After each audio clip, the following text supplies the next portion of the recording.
Montpelier-Roxbury School Board of Directors meeting 6:33 on October 20th. Want to add one item to the agenda, which we can put in, I guess, board discussion, which is organizing the volunteers and then formalizing suspension of policy monitoring reports until further notice.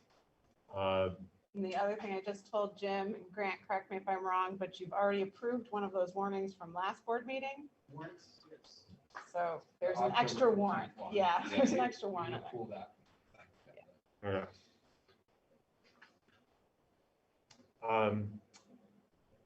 Excellent. Any public comment? Public comment on Zoom, if you just want to. Nope. Nope. Zach Zorn. Okay. Oh, okay. Right there. Not that far away. Excellent. Consent agenda. Do I have a motion to approve the consent agenda? I move to approve the consent agenda with the October 15th warrant removed because we passed it. We approved it last time. Approved it last time, so I have to approve it again. Do I have a second for that motion? I'll second it. Any discussion?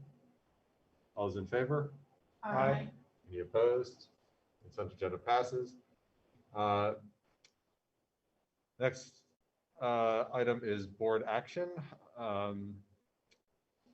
which we're going to very appreciatively appoint Jill to the Regional Advisory Board for the Central Vermont Career Center. Again, thanks for all your great work there. Do I have a motion to appoint Jill to the Regional Advisory Board for CVCC? Do I have a second? Second. All those in favor? Aye. Any opposed? She's going to be the chair. Ooh, congrats. Yeah, this is what happens when you miss a meeting. You get appointed chair of a. Thank you, Jill, for doing Thank you You're so welcome. much. My pleasure. I'll have a pretty substantial update for you all in the coming few weeks, depending on how that wraps up in the next couple weeks. So It's clear you've been doing some good work there. thank you. Yes. Yeah, no, thank you for doing that. And thank you for taking on chair. You'll be fantastic. Floor nominator. Floor was like, Jill Remick will do it. Won't she, Libby? And I said, I'm not going to speak for one of my board members. That was nice of Flora.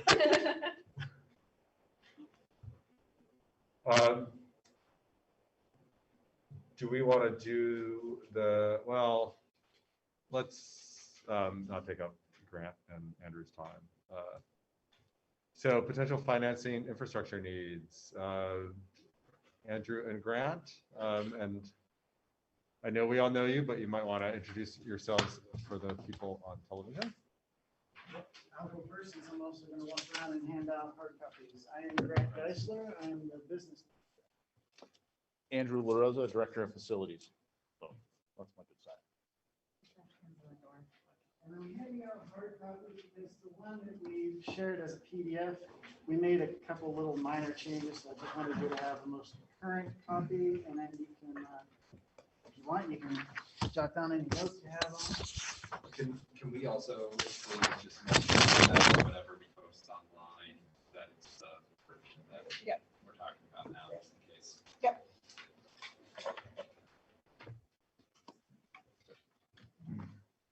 Okay, I'm going to just set up some context for this, and then I'm sure you'll have some questions. And fortunately for us, Andrew's here, and he knows a lot about all these specifics.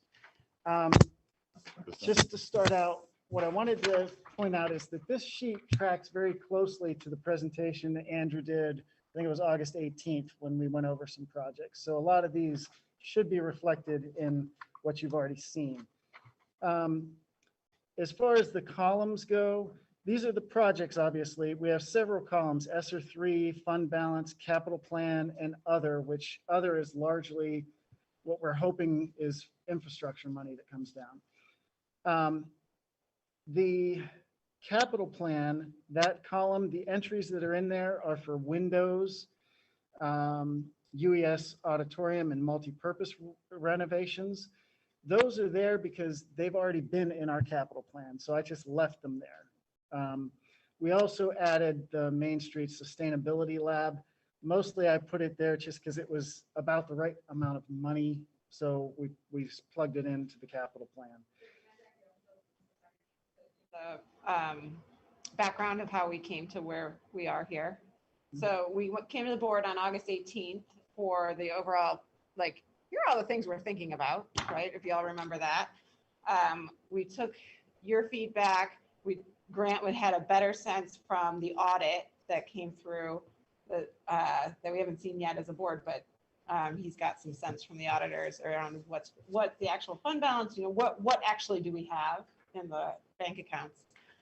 So Andrew, Grant, and I started our budget brainstorming with our administrative teams, and the three of us sat down after we did that brainstorming and said, okay, so we have this list of brainstormed ideas. We got feedback from the board, initial feedback from the board.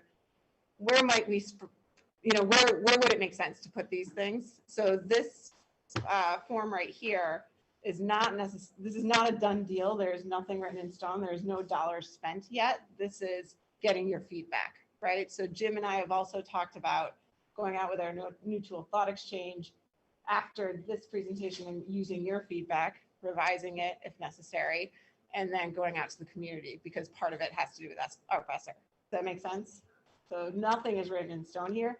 The other thing I want to say for this particular presentation, and I know it may be hard, is that we're not talking about the academic, social, emotional engagement piece around Art Besser. That's not the purpose of this conversation. It's just like we've kind of split the ideas in our heads. So we're not prepared to talk about that tonight. We're starting to get ideas, most definitely, but we're just not prepared to talk about it. So this is simply the infrastructure with the different funding sources we have available to us. Does that make sense? All right. Sorry, Grant. And just another piece of why these buckets went into different buckets was time frame with regards to when we knew the money was going to be available, when the money had to be spent, and how long we needed to plan for some of these projects. So if it was a big project that was very complicated, well, that's tough to spend money that we need to spend very quickly on because we just wouldn't have planning for it. So that was another component that went into where we shuffled things. And in essence, kind of what I think Andrew's quote to me earlier was, it's basically just taking everything that's in the air and just putting it on a piece of paper for now and capturing everything. The reason why we selected, in addition to timing, capital, I put stuff in the capital that was already in the capital. As far as fund balance, the track is the big one I put here. And the reason why I chose to put it under fund balance instead of say ESSER 3 was it's one huge project. And I don't think it makes sense to use like almost all of the ESSER 3 money for something like one project at one school. So that fell into the fund balance column.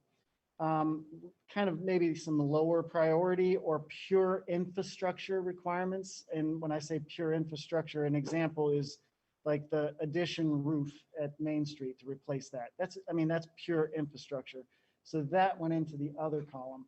So kind of what you're left with in the ESSER 3 column are higher priority kind of student focused projects where we could do several things that would be exciting from a kid perspective. And that's kind of how we played this out. The costs that I've highlighted, you can see at the top, we say definitely these are rough relative estimates. We haven't had an engineer look at these and price them out yet. This is very early in the game, but these are kind of rough estimates. And then I was going to end by kind of saying what Libby already mentioned. This is really just a plan to get organized, get our thoughts organized on where things were. So it's more like something to react to for both you and the community in total. The totals at the bottom, like ESSER 3, 1.65 million, that certainly could be. The total amount that we have is over 2.2. So the possibility is you could spend up to, I think, 1.73. Certainly we could spend 1.65. We could spend more. We could spend less. The fund balance amount, we just went over this and you saw it in your quarterly report. The number I'm showing is like 1.747, I think. So 1.7 is within that realm. The capital, if you're looking at about 260 inflated every year through FY30, then you're easily at almost, 2.2 million maybe. So those are where the totals are, and I tried to kind of stay within those totals that are available. And Andrew on the right side of this kind of showed some scheduling, like when we would do design, permitting, and building, and when the construction could actually begin.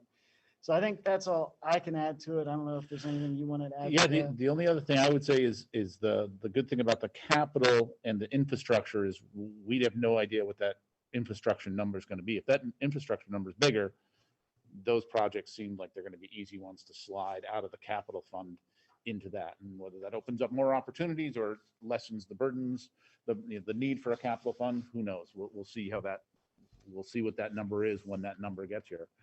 Yeah, with regards to the schedule, again, there's just so many projects and sort of talking about them and when we could do them. I just wanted to do a kind of a quick, reasonable, okay, what are projects that if you guys, if was given the go ahead, what could we easily design this winter, have bid documents by no later than March-ish so that we could get constructed. There's some of them that are relatively easy. And those are reflected in spring design and summer construction. Some of the other ones, a special ed suite, I don't think anybody has the capacity to envision what a special ed suite for the next 25 years, that's going to serve the district for 25 years, is going to happen this winter.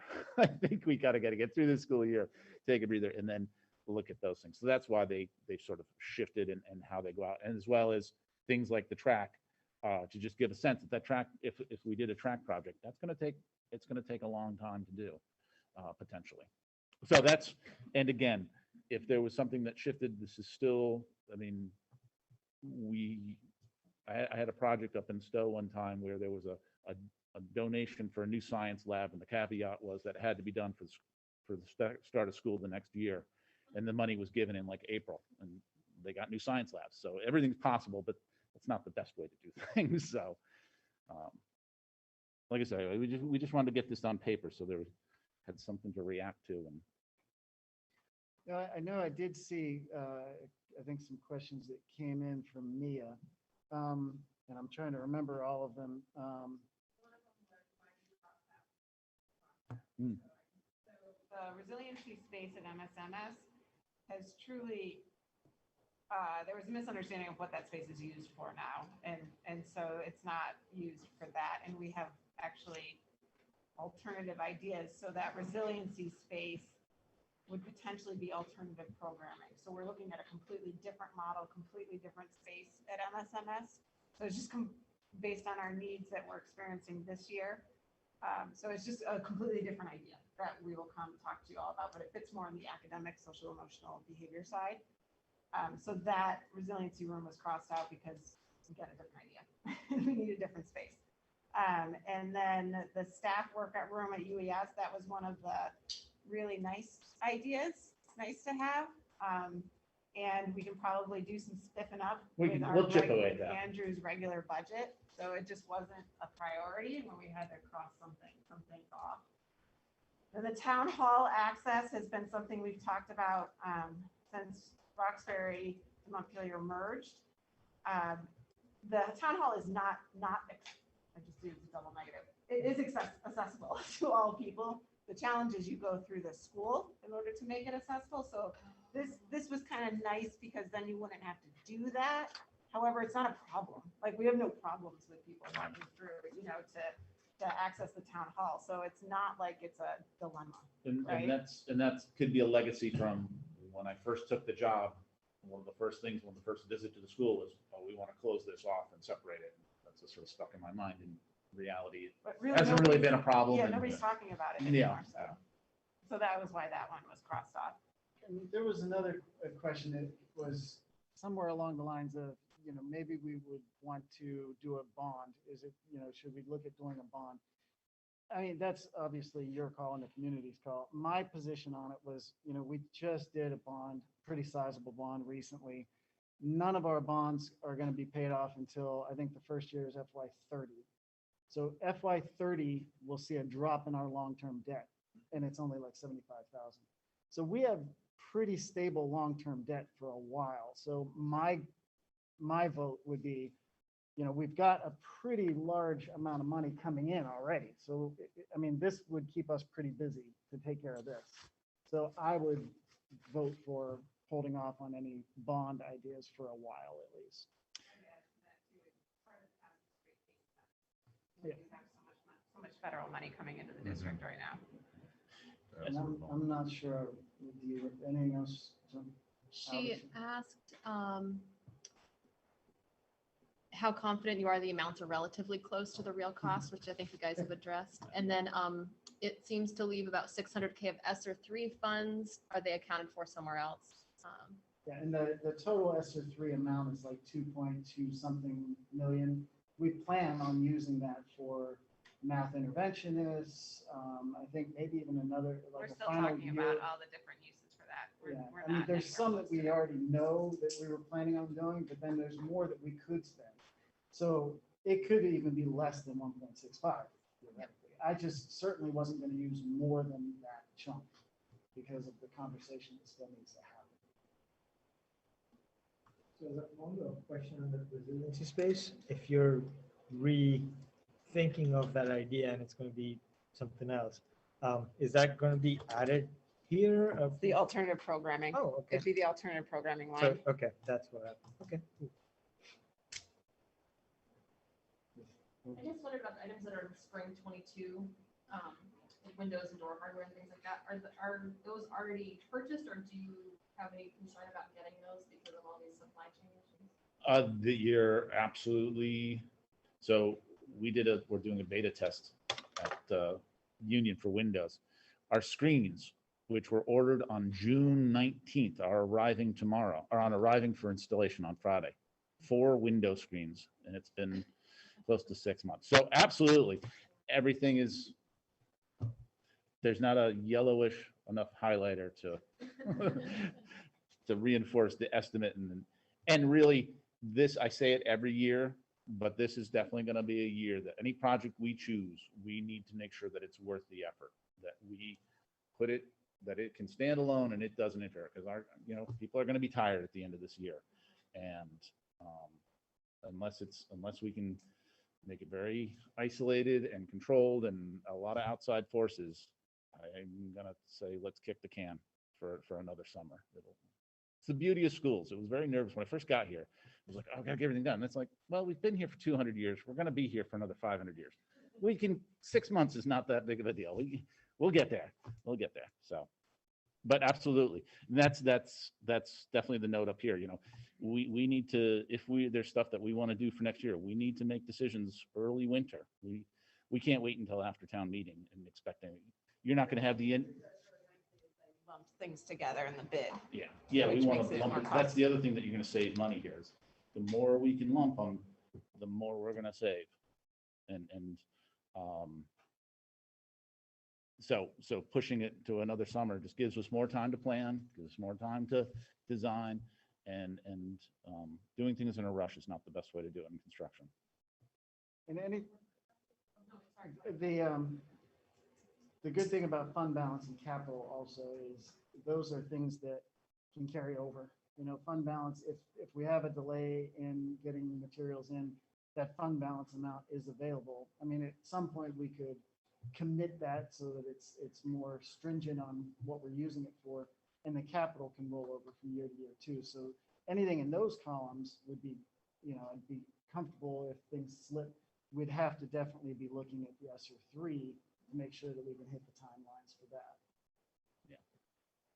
And I'm sorry, 'cause I missed the 18th because I was away, but so I'm sure you talked about, I just wondered about the bus lane. Like, is that involving the city? Like, does that? Yeah, so I actually met with the city, Corey B. Line, the jazz singer. I met, he's city engineer, city planner, on last week, and we actually watched the buses go. They're actually planning on redoing the sidewalks on the other side of the street. Okay.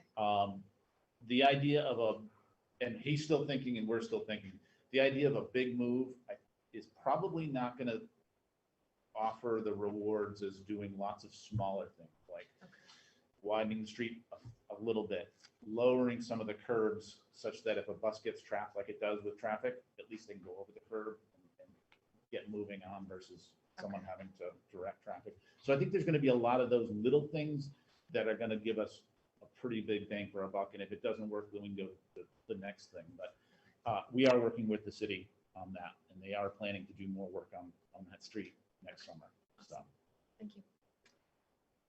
Can I ask a question about the track, just to make sure I'm clear on the cost? The limited scope is 1.5 million.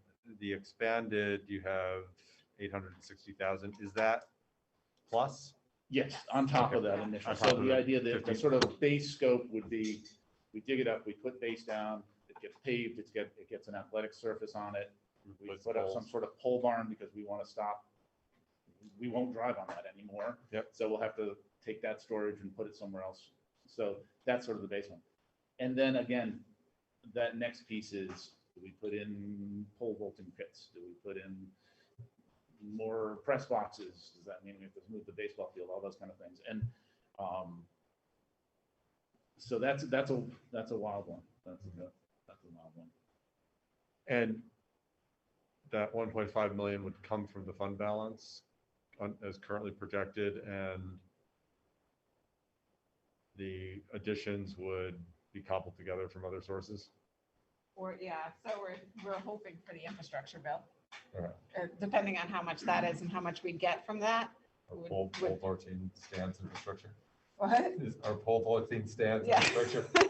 Yes, yeah, or from other sources that may eventually come in, or you know, Well, that doesn't get used in other areas, or because these are such rough estimates, we're not positive on that. And that was a question me actually had, was how, and I know that both of you tend to be conservative on your estimates. How confident are you in some of these numbers? I think if you gave me $258,000, we could make a heck of a nice supportive special ed space at Union Elementary. If you gave me 50,000, we could make it much better than it is right now. If you gave me $1 million, we'd make it beyond what we needed. So these numbers, if you look at any cost estimate, it'll be the same. And you know, if you look at one number, it's wrong. They're all wrong, but together they're not as wrong as they are individually.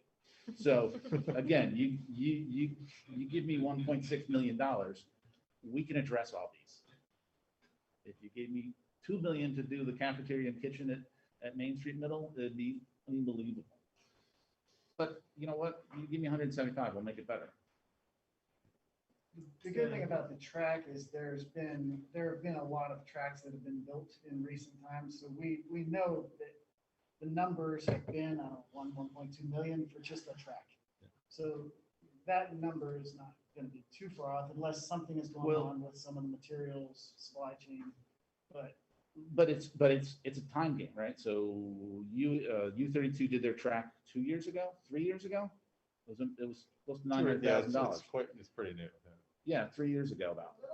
I think it was a little farther than that. 4 years ago. Yeah. And it was about $900,000. Well, you throw 10% on top of that, you're up to 1.3 pretty darn quick. And you throw another 10% each year for the next 2 years. We'll get there. We'll get there. And that's the kind of project you have to balance that. Let's get it done quick. Well, if you want to build it next summer, you're the last bid of the season. Whereas if we take our time, we can bid it between deer season and New Year's next year, and you're the first one that they're bidding on the project. So they're gonna, you'll be their first project, not their last project. And that's where you want to be. And so it's kind of a balance. Does inflation outweigh that being the first bidder? When it's all said and done, Grant will send a spreadsheet and it'll be exactly how much it costs. as long as we get those bids out whenever we're chopping wood, that time of the year. But no. But they're relative. The good thing is they're relative. Like okay, this project is more expensive than this one probably, and we haven't gotten that far. We haven't gotten to that far. Oh, So yeah, the track expense got a little lump in my throat. Just, it's a lot.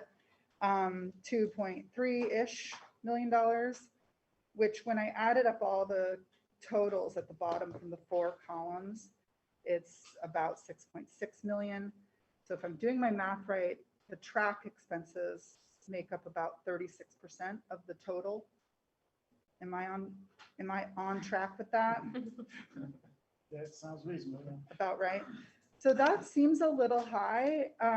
It just makes me sort of wonder about, I'm supportive of getting better facilities, sports facilities in the district. And especially, I have kids who play sports, and I've traveled around and seen the other facilities locally out of their schools. So when I do the visual comparison, I'm like, we deserve a little better, and I would like to do that. So I'm definitely supportive of that. But it makes me sort of question the values calculation of like, what are we valuing over other things. So that it did raise a question in my mind about is it worth 36% of this total budget to get a better track? And I don't know if you can just sort of speak to the values part of it, like what you were weighing this against other things. I can't speak to that. I will tell you that, I mean, you can scale down or scale up certain things, but a track you can't. If you want it on the list, it's going to be this. If you don't want it on the list, it's going to be 0. Mhm. It's either all or nothing when it comes to that. Unfortunately, it's a big ticket item. Mhm. Now, we did at least break it apart, and that 860 and the other infrastructure, I mean, that would be certainly a lower priority. But if we want to do kind of just the track and just a pole barn to be able to get some storage, that's the price of it. So other than, these other ones, you could try to make them bigger projects and increase the price, Mhm. or you could just take that one off. But what you can't do is you can't reduce it. You That's can't the like go problem. halfway. No, exactly. Yeah, okay. It's why like some colleges, like Vassar is a good example of this. They put all their endowment into providing for expanded educational opportunities, and they have really poor athletic facilities as a result. Right. Whereas other colleges don't place as much of a premium on that, and they have amazing athletic facilities. Right. So I really think that this is like, this value question is a good question for the board to be considering with the administration. I really value that question that you brought up, Emma. I will say that is the primary reason why it's in the fund balance column, why I thought it made more Yeah. sense to be there, because I certainly don't want to be using ESSER 3 money and say we're using 90% of our ESSER 3 money on Yeah. the track at one school. Right. That's why I thought if we did fund balance, that's money that's already in the bank for us. So it would maybe take some of the sting out of it if people are kind of comparing and contrasting. But once again, this is all just basically putting thoughts on paper based Yeah. on the requirements that we've heard from the community and from internal.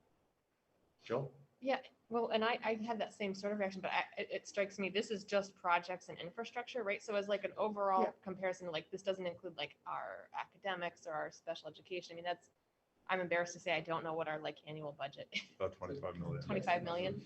It's in our fourth quarter or in our first quarter. Oh, Finance committee comes out strong. $26 million this fiscal year. Okay, that makes me feel better because I had that same kind of. Yeah. Special education is about $4 million. Thank you. I had a couple other questions unless I Yeah, can no, go for let it. other people go first. Is that the question? Yeah. That was yeah, it. Thank you. Yeah, go for it. I was wondering, the windows, it looks like the windows have been moved out of ESSER 3 and originally they had been proposed to be in ESSER 3. Can you talk about that decision? Yeah, and listen to the feedback of the community that we got. And so, and then after talking about it and hearing the feedback around that, we said it's already in the capital plan. Goes back to what Jill was saying around shortage, and chances are we can't do it quickly, Right. which is what we were thinking about with our professor. We had planned on doing it across 7 years, so we just said, let's just move it back there. Okay. I was going to do the same thing. doing the windows out of Esser allowed us to do these spaces with, Yeah. with the Yeah. capital fund. Now we just We changed the name over the column. Right. And it makes more sense. It's more aligned with Yeah. ESSER, the values of ESSER. Yeah. Okay.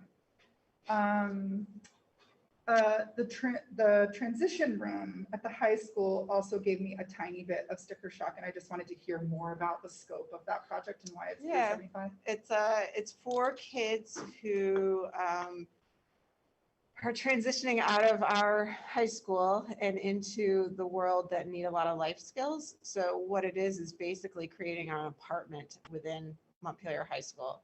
So it would have a kitchen, it'd have a bathroom, it'd have places where we can teach transition skills, life skills, where we can teach cooking with kids who will be making their own meals eventually around a hot surface that typically have had an adult right next to them doing Yeah. that their whole lives.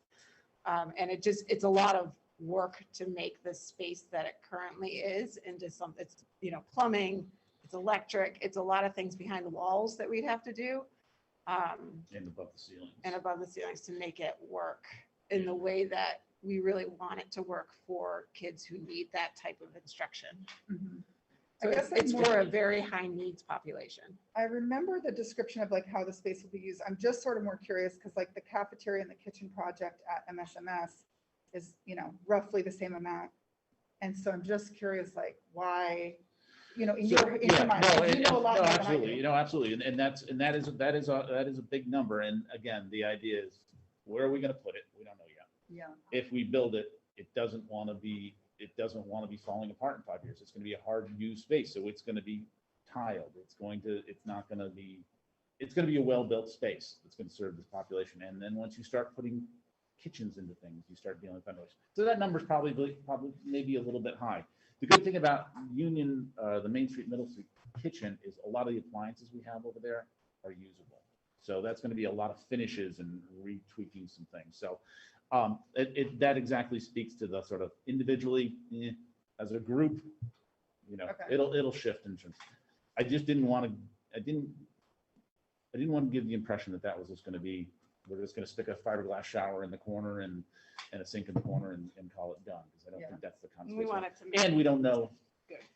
are we going to put laundry facilities into it? Are we going to, it just hasn't evolved yet. It's building an apartment. So, but I agree that number probably is a little bit high. And as we get direction, yeah, well, I shouldn't say this, but the numbers, that value judgment based on the numbers. I mean, they're all good projects. They're all going to be great for the students, and we'll make it work. We can have, as a colleague of mine used to say, you can have anything you want, you just can't have everything you want. Yeah. So we'll as it goes through, we will be back here at some point saying, we've done the work. You said you want this project. It's just something's got to give. We can reduce the quality of some things, or we can take something off the table. Yep. My gut on that one in particular is just that the cafeteria space at MSMS is so important and it's so highly used that there's like, But it's a big open space. roughly 400 kids in there. So I would just in my gut, I just would want to make sure that that one is like really well done. Yeah, and absolutely, properly absolutely. funded. So there's another question, just based on community feedback. I had a listening session at the Main Street Middle School Community Alliance a little over a week ago. And some of the feedback we received was about the cafeteria and kitchen space. And I was just wondering if these were in your mind as part of this renovation. They talked about wanting a water fountain and a hand washing station in the cafeteria. And I was wondering if that was in that scope of that project. We haven't gotten there yet, We're but not at that's that something level of we've detail yet. heard of in other, but that's a new priority in cafeterias, is actually having a hand washing station. We Yeah, have I one- mean- we have at Union. I know they want to do one down at Roxbury, Yeah. so, yeah. And just coincidentally, I was reading, I think it was our wellness policy. And I was like, oh, it's actually our policy to have water for kids available in the cafeteria. I didn't realize that. And anyway, Yeah, so yeah, it seemed no, like it was. Yeah, my only other feedback, just based on the community feedback we received around ESSER, would be, it looks like we can go up to 1.7 million, almost 1.8 for ESSER. And I would just say, potentially to consider going even under that a little bit and leave more money for learning loss, which is what the feedback that we received during the initial ESSER feedback. So that would be one of my suggestions.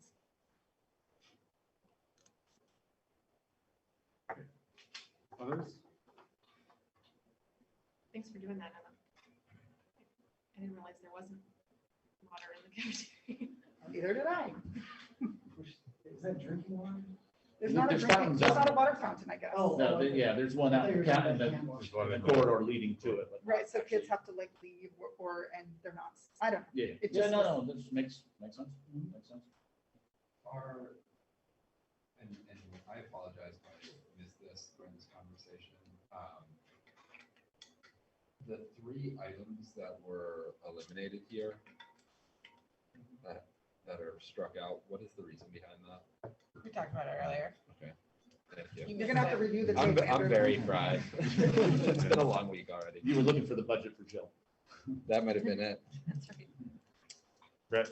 Oh, what is the sustainability lab? It wasn't in the Yeah. presentation from August. Did you already say that? Yeah. Yes. Yeah, so the so if you can go see it. So we, our family consumer science teacher retired last year, and in conversation with the kids at MSMS, they wanted to design more of a sustainability course for all students to take, and the students designed it themselves. You can see their presentation from the summer, Sometime in the Yeah. summer. June, maybe? It must have been.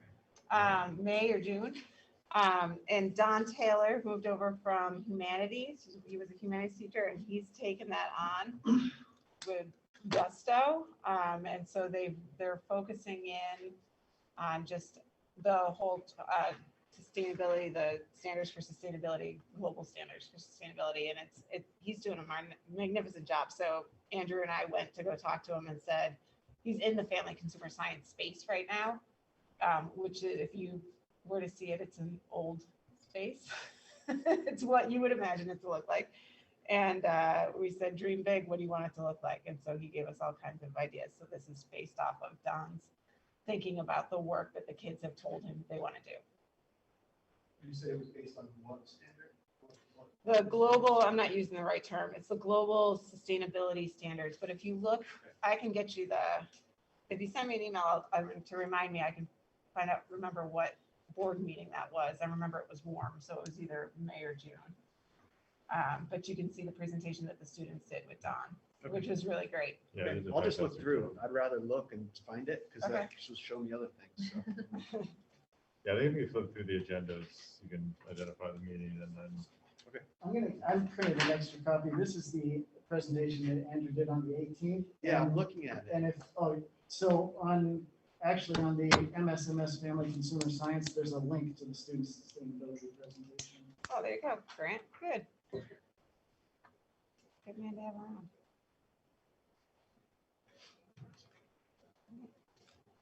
Other questions for Grant and Andrew? Okay, well, thank you. This is really exciting stuff.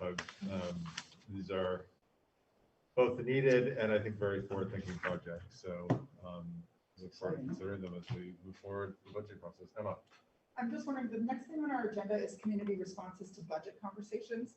And a couple of the things relate to like infrastructure projects. So I was just wondering if you guys might be able to spare another few minutes to just hear that feedback.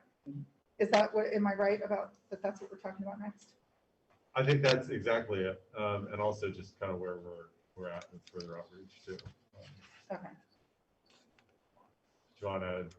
Sure. I mean, so just, I had this listening session with Main Street Middle School. So it was mostly Main Street Middle School parents and just a couple of other things. What was interesting, and actually I started looking at the results. Amanda had shared a Google form with us to fill out for like any time that we had any community listening sessions. And so I was noticing, I mean, I'll give you the specifics of the feedback I received, but I was noticing like a lot of the things were pretty simple asks.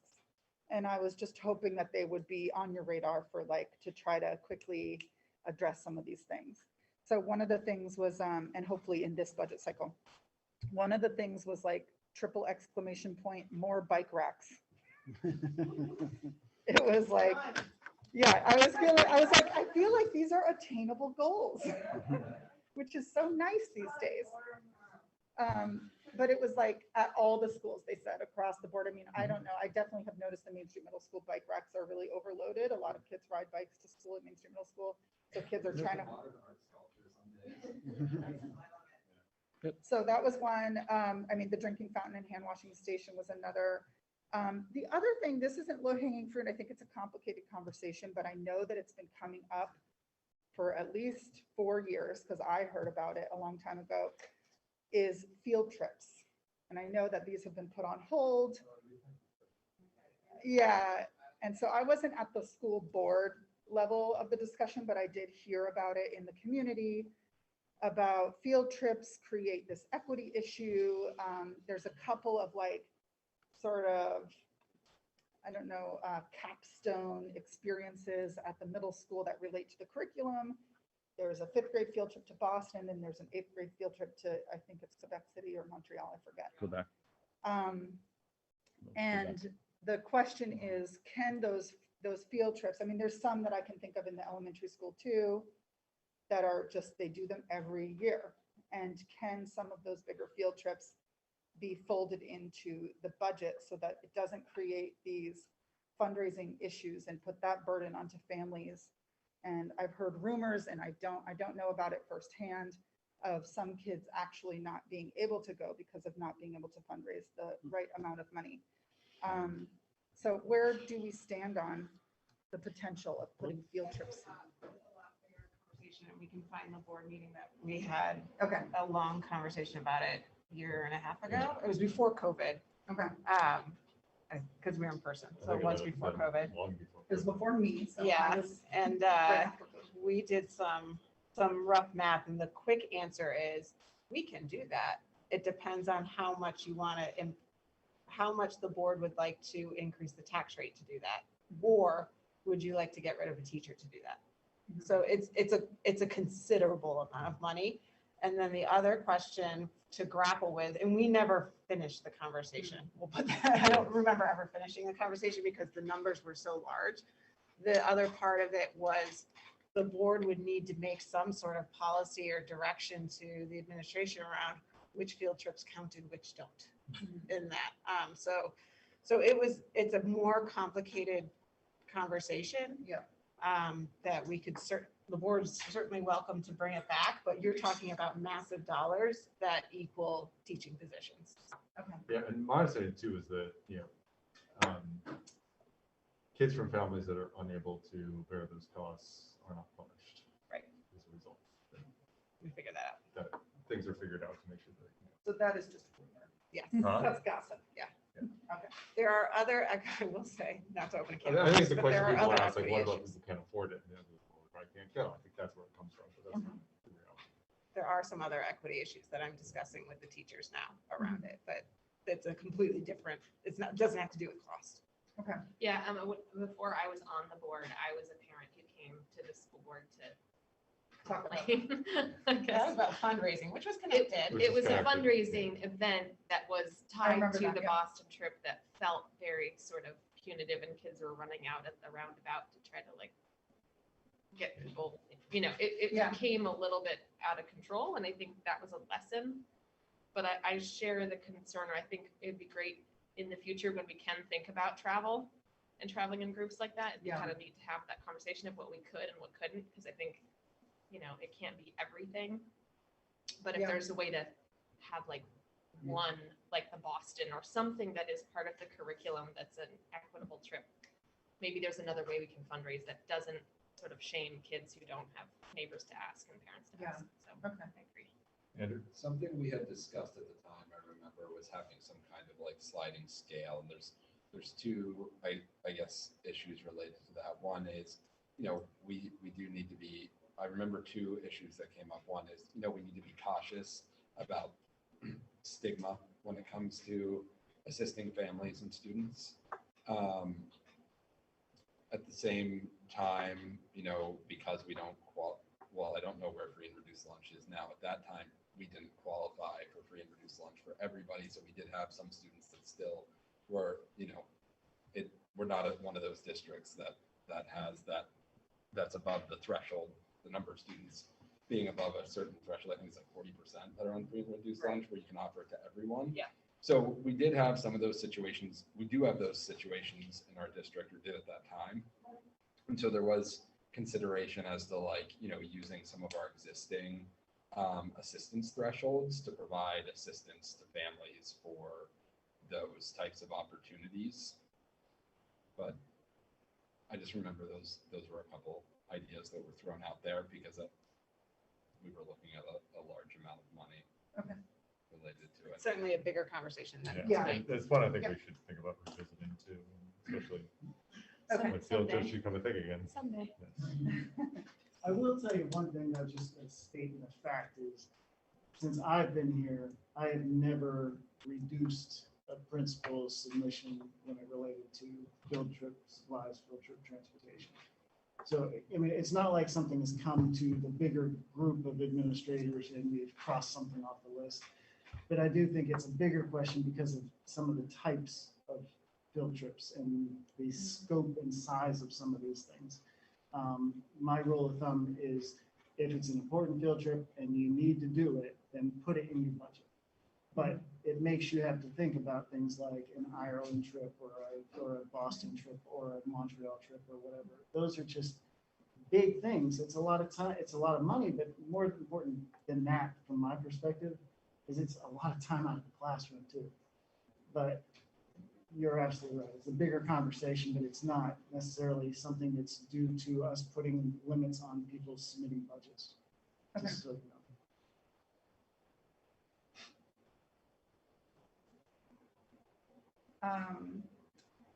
I'll just like quickly go through the other things. There was like food was brought up, improving nutrition, offering more positions or surrounding nutrition, which I know we're having a struggle to fill anyway. Hallelujah.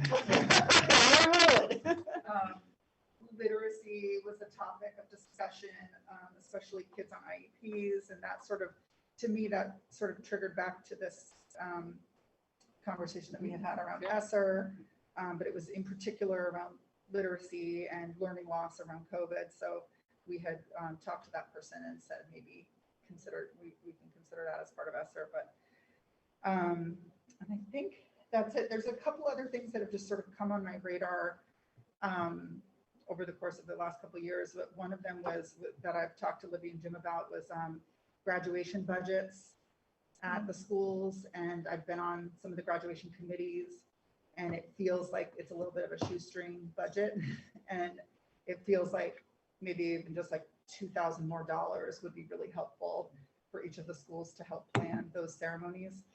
I'm smiling behind my mask because in the draft budget worksheets that I sent out, I actually increased the budgets for that, specifically at Union and Main Street, in that one specific line, and said, in case you didn't think about adding it, let's increase this. Wonderful. And there was also a big conversation at the middle school about like beautification projects, which aren't like infrastructure and, you know, windows, and it's not like that important, but it helps with morale and sort of creating a sense of belonging in space. And they were talking about it in terms of a huge mural project. And I noticed when I walk through the halls here that this school does a really great job with that. I love looking at the public art. I know that often that kind of work ends up falling on the art teacher to And provide those things, which maybe isn't equitable to that person. But I just wonder about potentially including some money in the budget for things that fall outside of the scope of like, this is a need, an infrastructure need, and more of like a community building, like beautifying the space type of thing. Yeah, it's my understanding with the mural from Mike that he's working on other funding streams, grant mechanisms Yes, to get that absolutely. action going. So, but you're right, with the murals you see here, that those have primarily been guided by the art teachers Yeah. here. And we've had some phenomenal ones here, Yeah. you know, so, and then also with the harvest piece that they, that's one of the community projects each year with the harvest celebration, which is actually happening tomorrow, that kids do some sort of service around the school. Or am I mixing up my days? I can't remember. I'm not 100% sure. Because it hasn't happened in 2 years, which is why my brain's fuzzy as to when they do it, but that's another piece of it. It's usually Yeah. like it's a tradition here to do something Yeah. like that, so. I think it just And- might encourage that kind of stuff if there was a line item for it. I know, I've worked in a few different schools, and so you see some things where it's like really stunningly beautiful. And I know that some of the Main Street Middle School parents, like 3 years ago, were talking about before the bathrooms were renovated. We were like, what can we do to help make these spaces friendly? And And I- there was talk about like painting and doing stuff in there, and it would just, even if it's just small. Well, a couple of things. Mike is already, last meeting I had with Mike Berry, he was talking about exactly that, working with the art teacher and taking down some of the older stuff out of the basement and opening that up for paintings and things like that, and as well as the mural that's above the main doors, possibly doing something there. So Mike is already working with the Yeah. teachers on that. If you guys haven't had a chance, but on a night like tonight, you might want to swing by the Franklin Street exit, Franklin Street entrance to Main Street Middle. We redid that stairwell, we paint, we lighting, it looks really cool. And so we're trying to elevate that, and hopefully you guys will be able to get there and see the new gym. So we're working on it over there. Yeah. So you got anybody who hasn't been in that gym since a couple of years and remembers the brown paint and the crummy insulation, all that would be blown away. It's gone from a dingy old multi-purpose room to a proper gym. The So, sloughing insulation has Oh. been sloughed. do you have that? The That picture, picture? Yeah. Is that what you're looking for? of course, Andrew. No more sloughing insulation. No, that was all taken out. It's all been painted, and Libby's looking for a little image that I sent that, it's kind of cool. Yeah, I think that's great. And it definitely makes a difference. I do think there's a slight difference between like brand new, beautiful facilities and art, like beautifying a space through Yep. something artistic. And a lot of those, I mean, those could be just some good ideas that the principal has about spending money that could just qualify as a supply type of Yeah. purchase. Yeah. And if a principal has a requirement like that, by all means, they can increase their supply line under the principal's budget and just tell me why, as long as it's not a huge increase, then I'm sure we could accommodate it. And if it is a large increase, we might be able to accommodate that too, as long as I can explain to everybody why or what it's Yeah. for. So I would, when something like that comes to me, I always say, well, put it in your budget. Let's see how it goes. Let's Yeah. see if we can afford it. And just make sure if it's a big increase that you explain it so that I can advocate for it Yeah. whenever we get there. So certainly that would be a feedback back to people is, have your principal included in the budget. And, we'll see. Yeah. Can you think of some examples in schools like around the state, Emma, of what you're talking about? Just to, I mean, yeah, there's examples right here in the school where when you walk down the hallway towards the cafeteria, there's a Like the huge student mural hall. there. Yeah. And like those beautiful new portraits that are hung right outside of the like front office are really cool. There's been some sculpture work at the entrances of schools that I've been to where, and a lot of it is like sort of student driven and it doesn't cost a lot. But I know that also sometimes it ends up falling on, like I think the type of thing that you're talking about, then if it's not a line item where it's not like, hey, we want to offer you money to beautify the space, then it might not even come onto the radar of administrators to think to ask for that. And oftentimes it ends up, what the experience that I've seen is it ends up falling mostly on art teachers to work with their students to provide something for the school. There's another one, there's a big mural at Danville where it's all recycled materials and and it was the art teacher. But they worked with other teachers and the cafeteria staff to take all the recyclables and made this like huge, beautiful mural that looks like mountainscapes and sunsets with like caps and recycled, mostly caps, bottle caps and jar caps. so are you suggesting principals like look for professional artists' work to put in our Well, that was the schools? conversation that was being had by the Main Street Middle School Community Alliance, is they were talking about bringing an outside artist in residency to come in. And like Libby said, I mean, the idea was to tap into a bunch of different funding sources for that. But in my mind, I didn't say it out loud during the meeting, but in my mind, I was like, I wonder if the school, if we could pitch in a little bit towards that as well, and that they wouldn't have to. I mean, the ticket price was pretty high on that particular artist in residency program. So I don't know if it would have to be like that amount of money, but even a little, every little bit helps with stuff, with something like that. And it's like, they were talking about it as like a community building project, a morale building project, and something that would really leave a mark. Part of it was even designed to be on the outside of the building. And so it could tap into city art grant, public art grant funds. So it's just something I wanted to like put on the radar. Yeah, the challenge a lot of times is that we don't hear about these things, Yeah. you know, as the budget's being built. So certainly, I think it's great to remind people to think about those kinds of projects when they're building a budget as well. All right, excellent. Thank you. Again, very helpful. And we'll get back to your evening. Thank you. Thank you.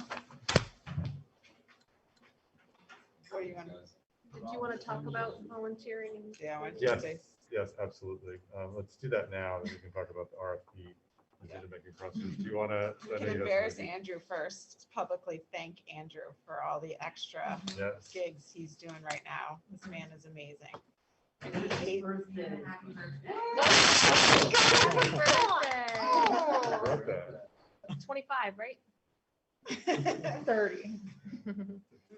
It's a 25th anniversary. The people in this room are really stepping up big time. Andrew's leading the charge on a lot of that, so. Thanks, Andrew. Do you want me to say what I know? Is that helpful? He's like, enough of this, stop it. Libby." I was gonna sing happy birthday, but Oh, that. Yeah, that's what I was wondering too. One, two. So at our last board meeting, and just, you know, sort of out in the public knowledge that the school is really trying to recruit folks for a lot of positions in the department, including custodial help and help in the cafeterias and so on. So some of us were trying to figure out how we could possibly lend a hand in the short term until the schools are fully staffed, or if there's something else that we can do to help. We know we have a lot of folks here who really want to help, and many hands make light work, and we're trying to help. I know it's only October, and I know nationwide school employees are really struggling and feeling the pressure, and Montpelier is not immune to that. So it's so some of the board members have offered. I know Emma's helped with testing. Anna Kit and I have started working at the elementary school to do cleaning. It's very straightforward, and it's just something little that if folks have a little bit of time to dedicate, that it's helpful. But we also need to sort of be thoughtful about it and not overload everyone or not create a lot of extra work for the staff. This week is the first week we've done this, and the need seems to be largely at the elementary school for the sort of after school shift. It's a 2 to 2.5 hour shift. My husband Jesse and I did that Monday night. It was really straightforward. Tara and Deb at the school were fantastic and showed us how it's done. Kind of rewarding in a way. It feels like it's something little you can do. You know, you're cleaning down sweet little first graders' chairs and desks and vacuuming, and Jesse knows his way around all the bathrooms now. So I'm happy to be kind of a funnel for volunteers. So, and then I would work directly with Andrew because we want to make sure it's helpful and not bombard Libby or Andrew with emails and volunteers and trying to coordinate people's schedules. So I'm happy to do that. It sounds like we have this week covered, but we might set up sort of a more sort of ongoing schedule, maybe 2 weeks at a time. So people can, you know, we're not overworking the same few folks, but we're, you know, spreading the load. Are you thinking about doing some outreach on that too, to like, I know there are a number of parents like in my neighborhood that that's heard of this, that've been like, I could dedicate some time. Yeah, so there's lots of folks who want to help. There would be some requirements for doing some sort of the background checks, through which we could help point them towards Tracy in the office here. But that's sort of why I would like one of us or a couple of us board members to be that funnel. So I've already reached out to 2 of the parents groups, and they're like eager to help. But we don't want 30 people, right? Because then it's like Too much. there's too much training and so on. So if we can get like a good core group of teams of 2 to cover it until, things change. So that was kind of the thinking, is that after this meeting, if I got the boards okay, and it was helpful for Libby and Andrew, that I could reach out to the 3 parent group heads and they could help me, but then I would still sort of funnel I love that. volunteers, let them know how to get the background check. If they're really serious, a lot of us sort of say, yeah, I want to help. But then when you actually look, like, for example, this week, I was like, oh, I could do every night. No, I couldn't do every night. Right. So we want to make it be realistic. Well, and the good news is we're talking, I don't even know if you know this yet, Hot off the is press. that we hired somebody today. Oh, We yeah. hired a custodian today. Yay! Thank you for that person. Right, and Tom has even worked with him before. Yeah, Tom's working that channel. So if I can speak to this, this Yeah, is, please do. so we've got a couple of folks who are offered for different reasons who will be coming back into the mix, presumably, possibly, in a couple of weeks. So this is sort of initially, it's kind of a short-term window. So Tara and Mickey and Tom, as well as the rest of the crew, are quite remarkable. And you guys have no idea how lucky you are to have them. Tara is probably putting in 12 hours today for us, maybe 14, and then she's going to go work To another somewhere job. else. And she does that 6 days a week, and she doesn't complain, and she does a better job than we can imagine. So this is kind of initially, I think if we can kind of address the next couple of weeks, maybe even in our minds, think to Thanksgiving, because even if we hire someone, it's going to take a little while to get them up to speed and all that. I think if we have a small group, whether it's you folks and a few, I've got the same phone calls, and there's some people that I know, colleagues of people who actually designed the bathrooms at that school that I go, yeah, they'll go in there and they'll complain about who built it, but so I think that keeping as a small group, Tara is happy to go in and train, and it's really, as Jill said, it's not particularly complicated. It's just that 4 hours, 4 or 5 hours of sort of just work allows the custodians to do the sort of more technical work, and it lightens the load a great deal.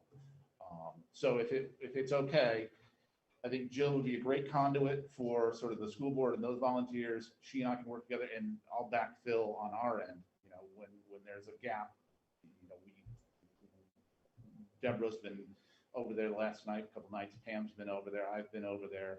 We're able to backfill with our own folks. So if that seems like a system, I think that would work well. If it doesn't overwhelm you, I think that would be a good way of doing it. We very much appreciate it. Our custodians are working their behinds off right now, and that's not how we want to treat our employees either.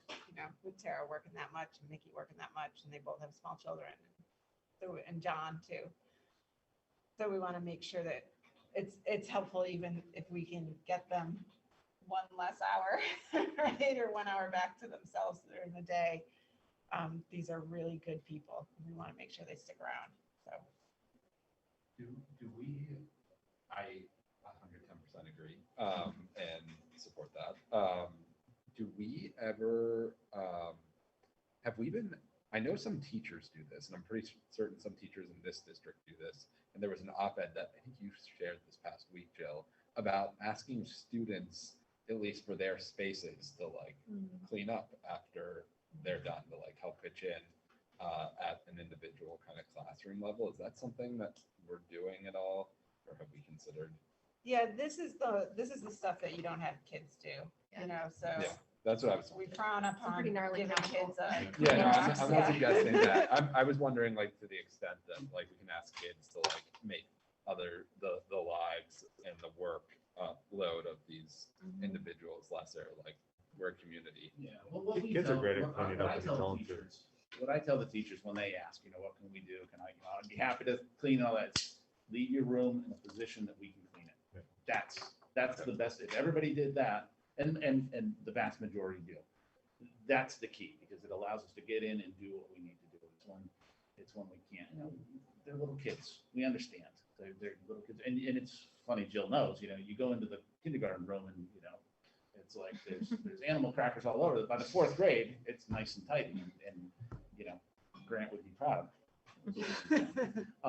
So it's just an age thing, and we don't have any expectations little kids picking up graham crackers, but, so that's what we just ask of the teachers is, at this point, is leave it so we can clean it, and that'll be 90% of it. That'll get us 90% of the way there, so. Yeah, I had wondered if this was like the whole school year, if this might be a great like community service thing for high school students.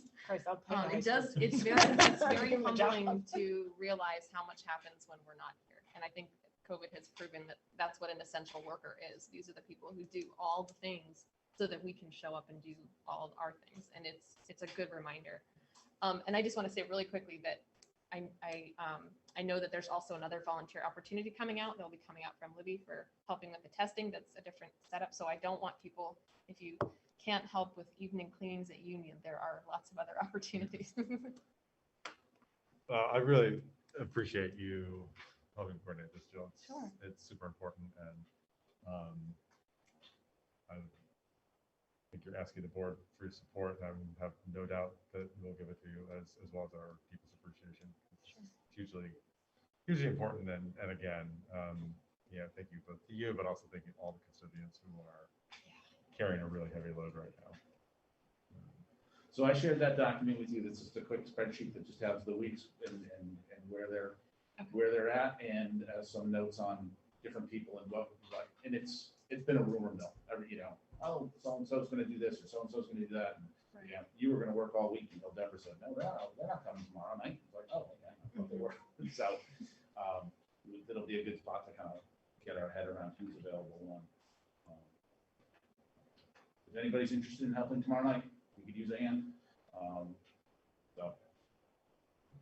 But reach out to Jill. People in this room, reach I know out to Jill. Annika is tomorrow night, Thursday night, right? Yeah. So yeah. You're coming use tomorrow one more. night? Okay, I'll plan on being there as well. And Jesse and I would, but we have a field hockey. And celebration. Friday. And then Monday. And that's the perfect thing. You and Jill can talk about that. Yeah. We'll let those, but okay, so 5 o'clock tomorrow afternoon. What did you? Perfect. Is there a need in Roxbury at RBS? We're fortunate. John, one of our custodians, actually lives in Northfield, so it's and he does most of our outdoor stuff. So now that the growing season is slowing down, he's able to go in there. He'll either do it at night or do it before. We will keep you informed. Yeah, I can do things in the evening in Roxbury. I can do things before 7 a.m. in Montpelier. Yeah, and it's a huge thing, even, and that's a great thing to know. If John doesn't have to go down, and that's the thing, we're an hour away. Yeah. If you were willing to go down and empty the trash can so there's no apples over the weekend, Absolutely. that's 3 hours of John's time to do a I- 20-minute task. I don't know. I could be closer, but it would be hard. I'm very close. Yeah, so appreciate it. We'll keep you in the. Tom has been very conscious of, Tom Allen has been very conscious of moving people to kind of get them. The high school is easier to do, but there's stuff like this. Like we can't help with this because Zach knows where all this stuff goes once we leave, and he puts it all back together. He's moved people so that it's pretty much manpower on there. So. Perfect. Thank you, Jill. And Yeah. If it gives you and Libby even 10 minutes of time to do something else, that's the idea. Yeah, it was really eye-opening doing the testing. It's my understanding that you were there that whole time doing that testing. So that's like You gave me a whole day. Yeah, and then Yeah. I was just imagining how much can Libby get done if she's not here? It's really important to be freeing up her time. Our chief problem solver. Yeah, it's a lot of hours. It is, yeah. Do you want to talk about testing health, or? And thank you very much, Emma, for doing that. Yeah, Enormous. It's actually huge. It gives me back a whole day. I know. Which is lovely. Whoa, this is really a commitment here. Great. Which I was happy to do. I'm happy to do it because it's what needs to be done to keep our kids safe. And it gives me back a whole day. I've penciled in Mondays, and I think there's a couple that I could do, so maybe. Yeah, there's a somebody couple else. that I'll step in on, and I think I have those on my calendar. I can make sure of it. So, because the other stressed group here are my nurses, right? They're working very hard, especially when we have positive cases, and when the state promises things that they can't picture how it's going to happen right away. There's a little bit of a freak out time that we have to calm down, right? So I will be sending out a notice to the community around the test to stay and rapid testing because we cannot do it without community volunteers. It just will not be able to happen until we get more kids able to be vaccinated. So that probably a fully vaccinated 5-year-old probably won't happen until January 1st-ish. You know, when we're talking fully vaccinated, 2 shots, 2 weeks after the second shot, will probably be around the first of the year. So we've got some time, and with cases the way they are in Washington County right now, we have to expect that there will be more quarantines in the next 2 months. So I'm doing all the back end work to get test to stay up and running when it's actually happening. When we're actually testing, I will need a cadre of people in here to help with testing, the little ones in particular. So there is a note going out to the community, if not the end of this week, because I'm still kind of playing with a few of the logistics ideas in my head, and then it will go out Monday or Tuesday. And all that implies is, yes, I'm available on Mondays from 7:30 to 9:30. And if you call me on Sunday night, I can be there on Monday morning. So it's that you did make me think, Rhett, that I need to add that survey around at least Roxbury or Montpelier. That would be easier. So Rhett, I showed some board members earlier the survey, and that was some good feedback from Rhett too. So that's coming out soon. We hope we can get it to work, so we're quarantining less kids and keeping them in school. As I know Emma knows from experience of that. Well, it made me think that, I mean, I'm sure we'll figure out how to organize it, but there was a time the Union School, probably some of you remember this, had like class captains. And so we had like 1 or 2 parents per classroom that were in charge of like sort of activating and mobilizing the volunteer needs within that classroom. And I know that when your class is quarantined, there's at least 2 or 3 parents that would be willing to come down for however many hours it takes to get all those kids back in the classroom, because it directly impacts you. And then you're at home with your kid. Yeah. So I know that when it happens, there's going to be the support for it. Yeah. And I think I figured out how to get the volunteers. The next stage is just logistically where in the buildings and what is it going to look like and what's the flow going to be. And quite honestly, keeping it off my nurse's plate, because they will want to be there and they have other things to do from 7:30 to 9:30 in the morning. So, so it will be me with volunteers, possibly Andrew, because he's my man that I go to and say, Andrew, I need this. So we'll figure it out. We'll get it to work. It's not going to be up and running in the next week or 2, but it will be up and running soon. So I think the state has figured out their supply chain issues, and so I think we're going to be able to give it a go. Wow. So People will be happy to hear that. yeah. That's it with that. Yeah, excellent. Super helpful. The other thing we want to do is I think had a discussion, an executive session about suspending policy monitoring reports just because they're not required and you don't need to see them while Libby Yes, does other we things. should go and have a cupcake, right? Happy birthday. Yes, Happy yes, go birthday. celebrate. Happy birthday, my friend. Yes, happy So Jill, birthday. send that Yeah. with you, and there's my telephone number is there, Tara, so you should share that. I love it. I love every second of it. Awesome. He hates Thank it. Have a good night. You You will. too. Take care. Bye. Happy birthday. Go do a model. I know, that's right, that's what you do. Yeah, I mean, the general 5,000-foot level Yeah. view on this is at a time of crisis and significant labor shortages.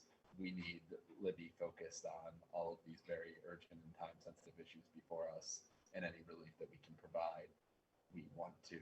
And while we certainly appreciate the policy monitoring reports and want those in the long run, for the foreseeable future, until we get through this period of crisis, the board, it is my understanding from our discussion that the board is, and I'll make a motion. Why don't I just make a motion? What do you That's a think? better way Yeah, to do it. that would do it. Based on our discussion of the state of affairs, I move that we suspend policy monitoring reports for the time being.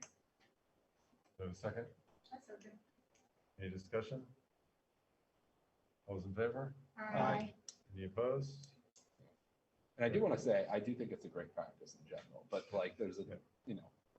I kind of feel bad that we didn't think to do this sooner. I mean, it just feels like, you know, your plate has been really overflowing for a long time. And I feel a little tone deaf for not recognizing that maybe that was something that we could have done. I didn't tell you. I didn't tell you either. I wouldn't worry about that. So, Great. Well, that will hopefully provide a little relief. I know it doesn't solve all your problems. Vaccines do. Touch wood, they're coming soon. So the next discussion is the RFP decision-making process. Many thanks to Mia for Who's on the line. I believe the 802 number, putting together a really nice RFP that we put out. Yes. Before we move, the budget feedback piece, can Kristen and I summarize some of the things? Oh, yeah, And- sorry. and- That Or kind of got wrapped up. we could provide it in another way. I don't need to. I think it's on, did I read it on the spreadsheet Amanda sent We out today? I think yours. We is the had only some one. conversations. Well, there are some individual specific conversations that we tried to document there, but there are also trends generally that might best be summarized. Yeah, go for it. Yes. Right now. Yeah, sorry, Um, I kind of got lost. Well, with the there introduction. are sort of, I mean, generally speaking in Roxbury, there are sort of three camps. There's a group of people that really advocates for outdoor education and all its forms. I'm not exactly sure all of its forms. That's one camp. Many of those folks actually don't send their kids to the school. And so I think it's in the interest of the school that be a consideration generally. Although I know that there are strengths and weaknesses to that approach to education. I just think that that's important consideration.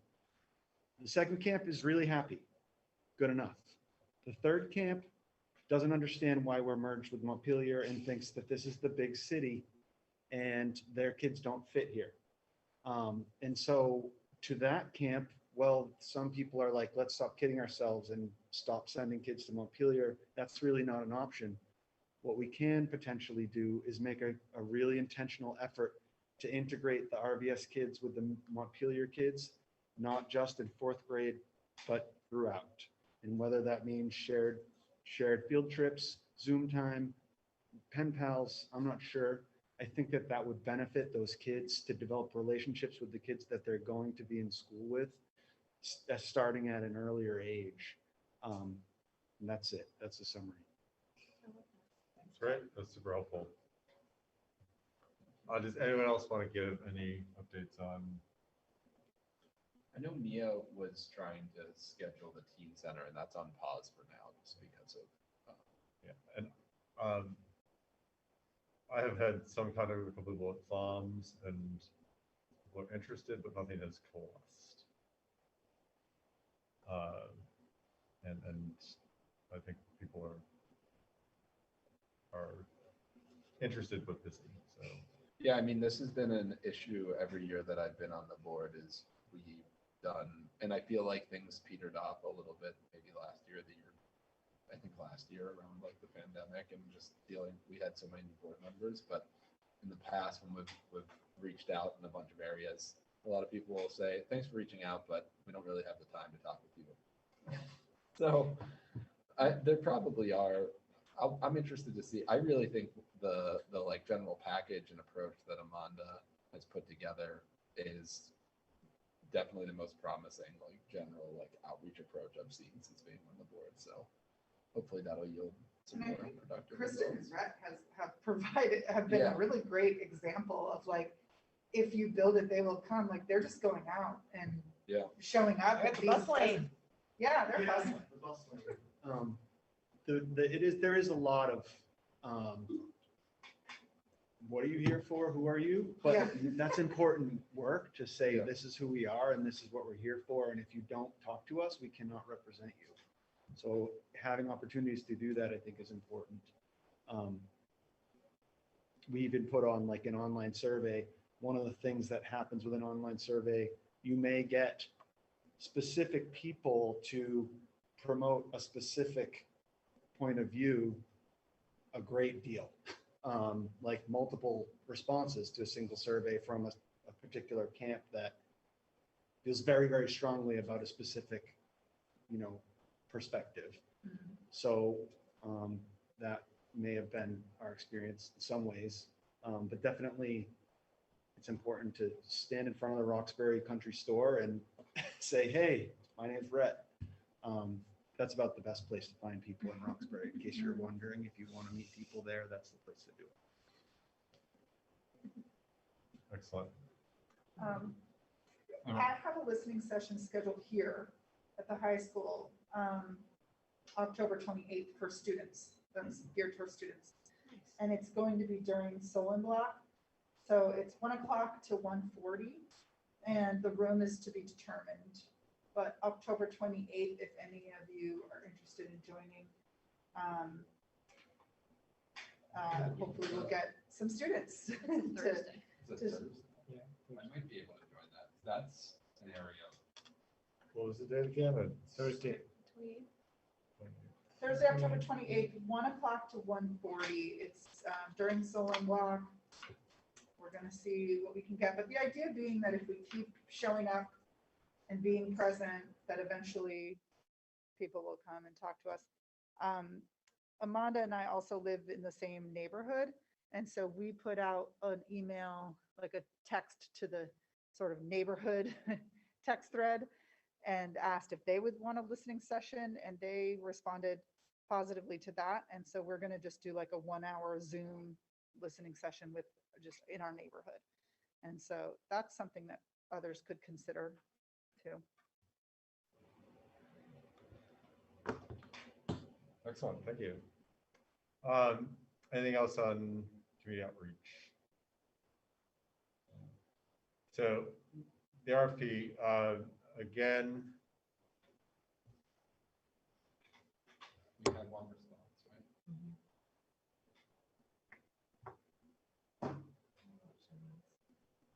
I'm not sure either. Hey, Jim. We got a Oh. quick. You can hear me out. I was just on the community outreach. Has anyone talked to the Pie folks about the fall festival and being there, other than Jim getting dunked in the dunking booth? The fall festival with Pie on October 31st. The set up booth or something there. I could reach out to the organizers and see if we could have a table there. Yeah, you'd want to work out to, or reach out to Adrian Gill. Yep, yep. Not water this year, correct? No, it's Chuck E. Cheese balls. Do you ever jump in the ball pit Yeah. at Chuck E. Cheese when you were a kid? I want that to be saved. No? Well, I'm sure I did, but it was a while ago. That was like a highlight Not last every weekend. year, every birthday. That was the best. We don't have Chuck E. Cheese. That's what Bibical said to me too. I love the Chuck E. Cheese ball pit. I don't think they have it anymore though, because there were some sanitation issues with it, but I'm not as worried with board members and administrators. That's a great idea, Mia. Yeah. So October 30th. We're onto the RFP though, right?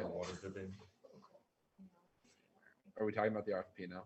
Yes, Okay. we were talking about the RFP now. So the main issue of the RFP, again, thanks to Mia for putting it together, putting it out. There were multiple people who asked questions. We only got one person who actually submitted a proposal. That person is someone who has worked with the district before, who I think we all have a high level of trust in. So I think the question is, do we want to try to go back out and beat the bushes again, or are we comfortable considering just the one proposal we have, because the deadline for submission was 13th. I think so, yeah. And how, it was open for a month, is that right? Yes. So it was open for a month and we only got one. What did we do? Where did we post it? Like, what kind of outreach did we do on that front? I know Mia sent it out to some groups that's written in the RFP who she sent it out to. Others got it because some asked questions who we didn't send it to. So others got a hold of it. And we posted on social. I will admit that we did not post it on the board's website because I couldn't figure out how to do that. So, Yeah, I think so that's it did fine. not go on our website, but we did do it. I did do it on social media. I mean, I will say, although, don't get me wrong, the one proposal we got was very strong and very thorough, and we are familiar with his work, and he does great work. I mean, there is a part of me that's like, wow, we only got one proposal to this, you know, like.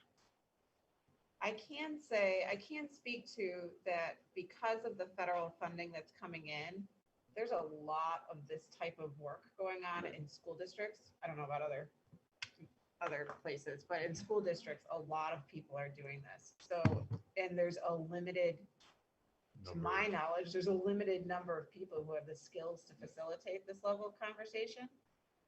So I'm not sure who else, I have limited knowledge on this, but I'm not sure who else we get. Would we talk in public session about like the merits of this particular proposal, or is that? It's a public proposal, right? Yeah. So yes.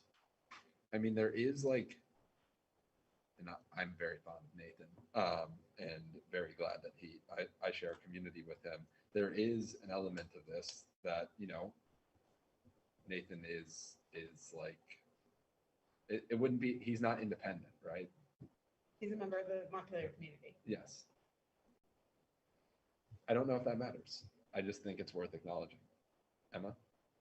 Well, just coincidentally, we happen to have policy EO2 on our agenda tonight. And in that policy, the budget execution policy, it talks specifically about like there needing to be a minimum of 3 bids. And then also on page 2 of the policy, I notice it says a conflict of interest arises if an employee, officer, agent, or immediate family member, partner, or organization, right, offers, and then in that case, that we would have to have more than one bid. So I'm just wondering if it puts us in a position where we're out of compliance with our policy. I know, Libby, you had mentioned that this was really more about construction stuff, but The second part, I'm not as positive, but the first part with the 3 bids, Look I'm pulling it up right now. Yeah. Which one are you on, EO2? yeah, EO2, page 2 at the bottom, under 4, conflict of interest. I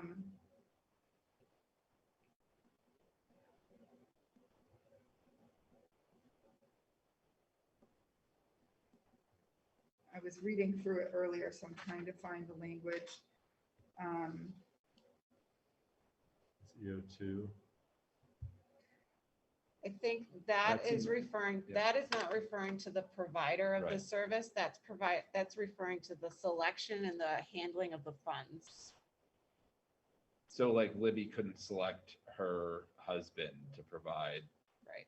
a service to the district. That's how I read that too. Yeah. Yeah. So it's not the actual person doing the service. Yeah, the first line says that may participate in selection, award, or administration for purchase or contract. But in general, the first line also says the purchase of supplies, equipment, and services represent. Okay, it's talking about that. So I was trying to find out where it says construction bids. So there's some things, and maybe I'm just trying to get around it, but because we have one bid and it's a good bid, like Nathan, but so one question I would have, and this is for the board to discuss, it's a board's policy, right? So it's your interpretation, and this might be a loose interpretation when you're talking about district budget. The question would be, is you're paying for this out of ESSER2 funds. Do we consider that part of the budget as it's meant to be here? That might be one question, right? Because it's a separate, it's not something the voters have voted on. Does that make sense? Yeah.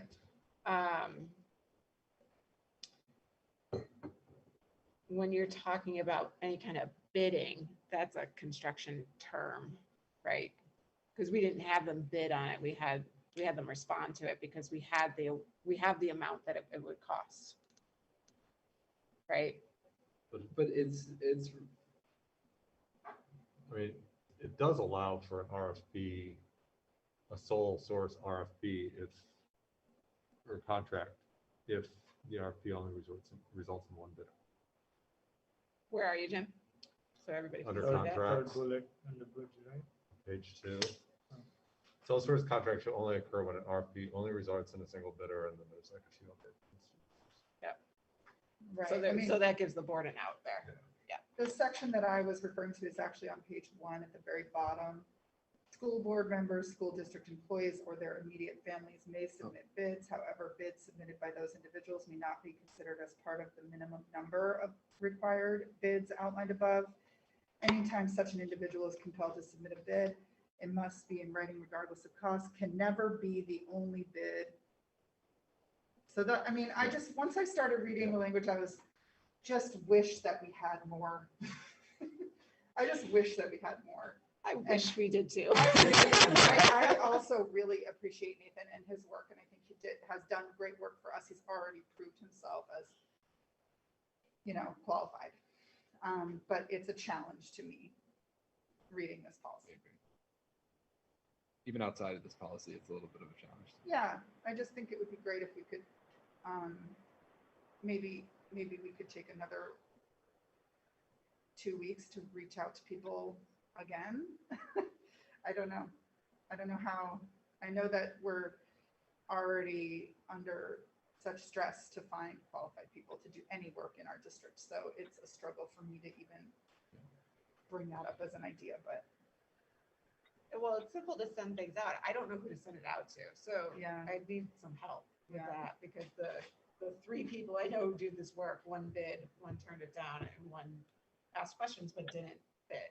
So Yeah, didn't put I an could RFP maybe together. help, like, do some research, and I know some people, like I know some people who do mediation work, who have been professional facilitators through like mediation work. And so maybe we could at least, just to get some more, Just to get context, right? yeah, just to get more bids on the table. We could kind of think outside the box of maybe not consultants, but Well, it also may help the boards just being okay with it if y'all sent it out to more people Yeah. exactly. for 2 more weeks and said we put a good effort in. And we still haven't received anything back. Yeah, that seems to make sense to me. Like, take another 2 weeks, push it out, see what, if anything, we get.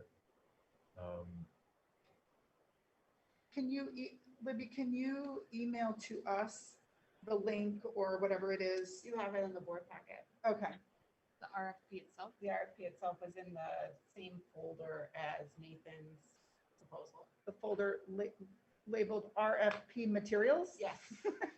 I do think we have a strong proposal before us. I just Yes.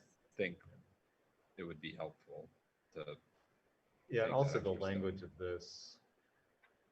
so I think, Well, that was an excellent reading of the policy, Emma. Yes. yeah, Although Sorry. whoever wrote this, I'm on the policy committee. yeah, It's not- we need it's to not amend this policy because, yeah, a family member, not a whole family. If you read this, if you actually read this, a whole family needs to submit a bid for it not to count. Where are you looking at, Mr. Lawyer? School board members, school district employees, or their immediate families, plural, may submit bids. He's getting grammar police on us. He's being Well, a lawyer right maybe- now. Okay. He's totally bringing out the lawyer. oh, yeah. Yeah, we did not have an entire family of a district employee submit a bid. We And had a family member, but not a family. yeah, and frankly, for this, we wanted to get it moving Sorry, for kids. audit purposes, but maybe, I don't know how the policy committee feels or the finance committee could assist with some of this too. I wonder if we should go back and I wonder if we should send it back and scrutinize it further, just like to what extent right now. I'm of two minds of that. The first mind is, we're doing this for ESSER funds. I don't know where Libby's at with applying for ESSER funds. But These funds have already been applied for and approved. This is ESSER 2. I But mean. This in is to terms get of- us to comply with state and federal law sooner rather than later, Exactly. essentially. Grant was This asking that policy. we Oh. revise this policy when we're starting to spend ESSER money. Right. So right. that was the timely nature of this policy being revised now. Well, it's still being read, right? Why don't we just make that correction? We can Okay. make that correction. Great. And then Let's do it. we could, The families one. We can always go back. to and it we can later. always go There back to being it. family members. But I think for time, necessity's sake, we kind of needed to move it forward. And to Yeah. address grants. Well, it's just, we can make this particular correction. in That's not the what I'm second talking about. reading. Yeah, I'm talking about more like, I think Andrew was talking about going back and doing a deeper dive. on I was some of it. asking, yeah, I was asking, yeah. I think I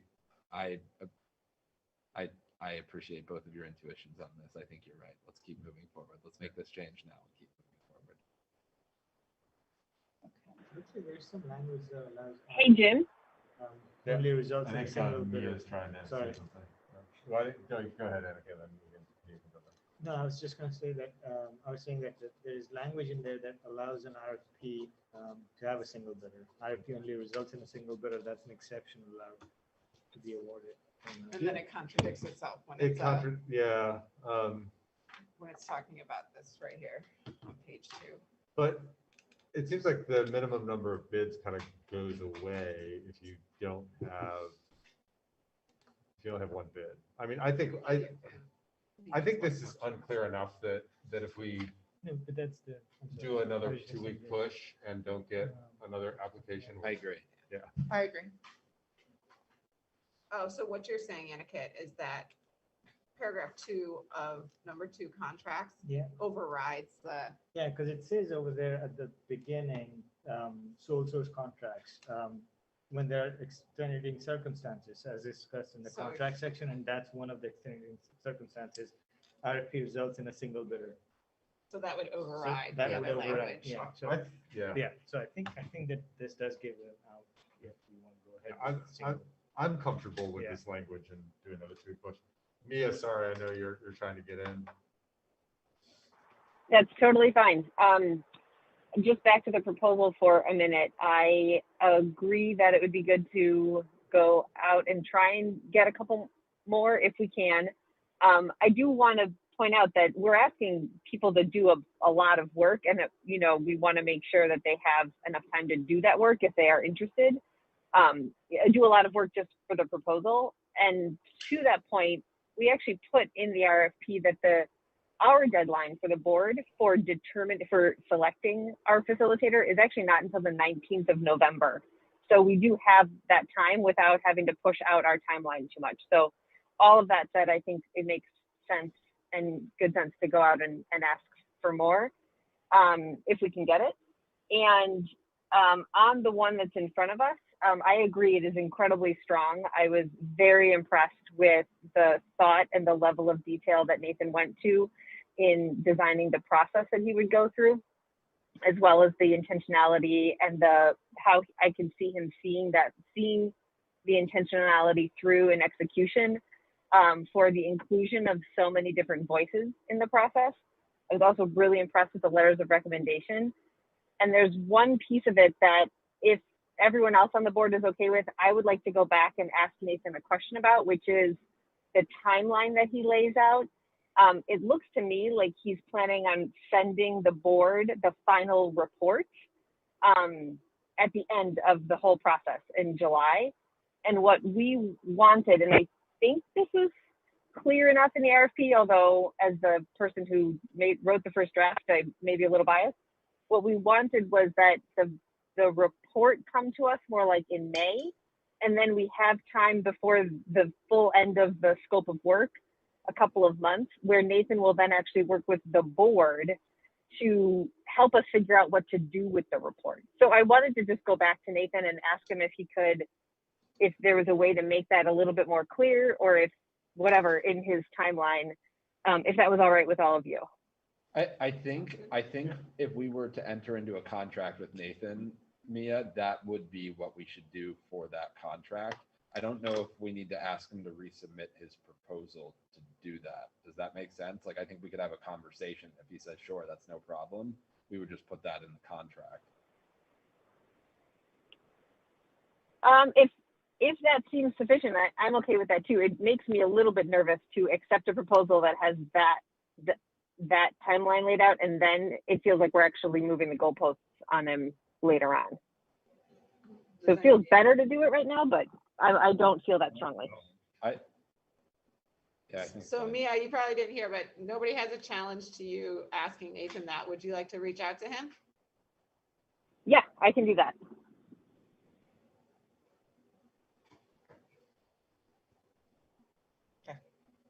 My understanding of this, I mean, the way that it works in state government generally is we have a proposal.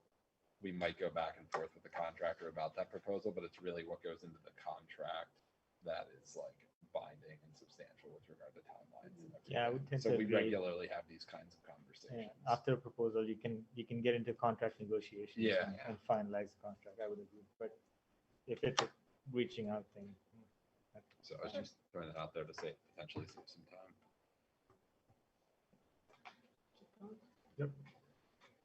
So we're gonna do another push, come back in 2 weeks, see if we got anything. Mia's correct, we have until the 19th to decide, so let's see where we're at in a couple of weeks. So do we want to, I'm just looking at a calendar. November 19th is when we're done. Isn't November 18th is Thanksgiving, right? No, Yeah. the week 25th. afterwards. Thank you. I made a 2 note weeks to myself to afterwards. change I don't the have due mine. date on the RFP to 11/12, and then I will send, Okay. I'll do that tomorrow and then send it out. Send you a link that you can send it to people. Does To that sound 11. good? Thank you. Yeah. To November 12th. Perfect. Okay. And then we'll decide at our On the November 3rd. 17th. Oh, okay, so, November 17th. Yep. Yeah. Then we'll Okay. decide that, Yeah. and we can stay on the schedule that. Yeah. Mia just- perfect.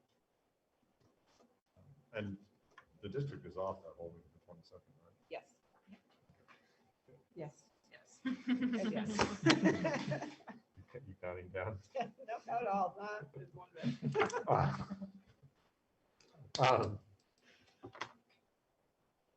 Okay, let me get back to my, so committee updates, policy and finance. I think we can do these relatively quickly. Emma, do you want to do policy? Sure. The policy committee, major news from our committee is that we thought that we were obligated to revise all policies and resubmit them this year, but that's not the case. We've consulted with Pietro. None of our policies have expiration dates on them. It's just best practice to review policies every 3 years. So we most likely will not get to all, and I think I'm correct in saying all of our policies, almost all of them need to be, are up at the 3-year mark now.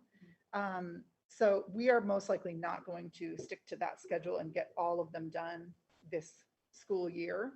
And we've forgiven ourselves for that. And we've talked to Pietro and he says that's legally fine. So that's where we're at with that. We've prioritized and started to create a calendar and a schedule. And so we're moving forward that way. But there's also been some sort of organizational stuff and best practice issues that have arisen in our conversations around revising policies. So we have dedicated some time to just take a step back, look at our best practices as a committee and sort of create some structure to the way that we are going to proceed. And that includes, sort of low-level organizational stuff, high-level organizational stuff, and then more like sort of values-oriented things. So one of the things that we're going to be actually putting before you at the next board meeting is something that the equity committee worked on. Mia's on the line, so she could maybe talk to that, but it's a equity framework that we're going to be using as a tool to review when we review policies. We're going to be using the framework. It requires a little bit of data entry and, a close read on specific questions for every policy.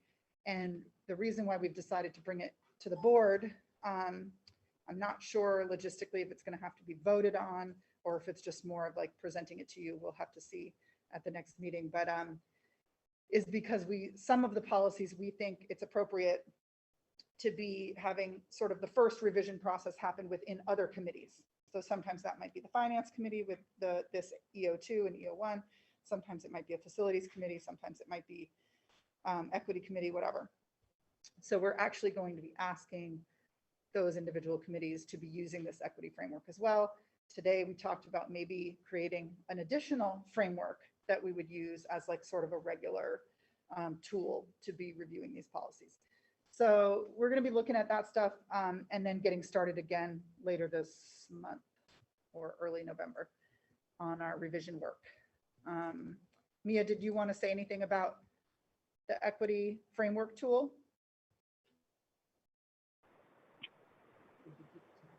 I'm excited to get started. Okay. Thank you. Yeah, so I think that's it for the policy. Any questions? Policy committee? I think it's a great idea, and I ultimately, because policies will be going to different committees, and also because policies get read before the full board like 3 times, I think having input from everybody on that and getting everybody on the same page is going to be really helpful. Also, you know, if you guys have a vision for how it can be used, I think that's going to be helpful for us to understand as well. So I'm excited. Great. I see the finance committee is on here. Yeah, this will be very brief. We had a finance committee meeting earlier today, first quarter. We're in excellent shape, really, really excellent shape. At this point in the year, you're just a quarter into the year, and you like can't read too much into the numbers. It's not until later in the year where we'll have more certainty surrounding what our actual expenditures are compared to the budget. But we're in excellent shape, and frankly, we've benefited greatly from having Grant as our business manager over the years. He's done a tremendous job, and we get anybody who wants to take a look at those quarterly financial reports, you can get a really good understanding of pretty much all of our major financial positions just from reviewing that. And if anybody at some point we want to walk through that, I've heard some board members wanting to talk about it. I'm also happy to, I've been really busy lately, but I'm also happy to carve out some time if somebody has questions to walk you through where we are with things and answer any questions. So in general, we're in a very good situation. Also, we recently reviewed, as this board knows, but I'm just bringing this up again, Rhett, because you're new. The finance committee reviewed a couple of financial related policies, which we're getting to in a minute, and we are sometimes involved in that way. So yeah, I think things look good. Any thoughts, Jill, Annika, Rhett, from today and in general?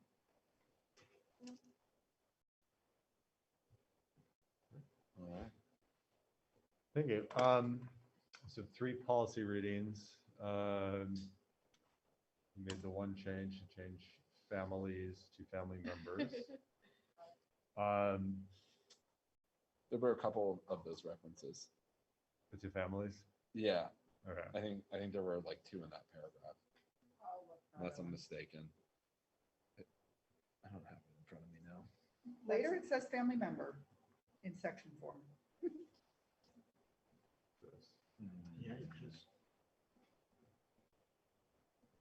There are, I think, 3 references of families and 1 family member. Yeah. So be consistent there.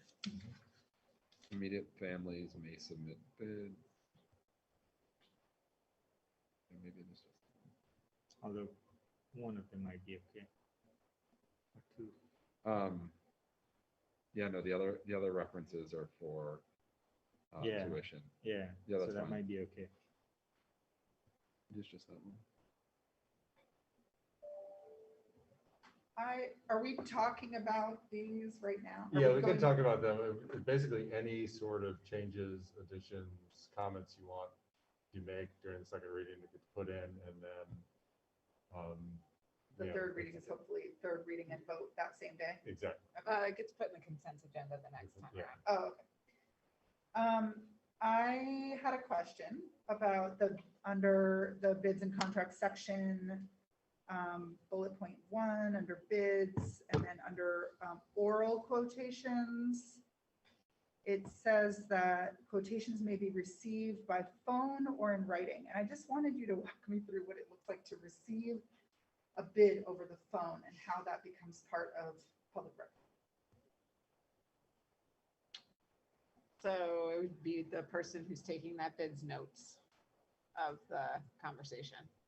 That would be how it gets put in the public record. The only time I could imagine that happening is Andrew talking to a contractor who we might use quite a bit, you know, and saying, what do you got for me? That's the Yeah. only time I could imagine it happening.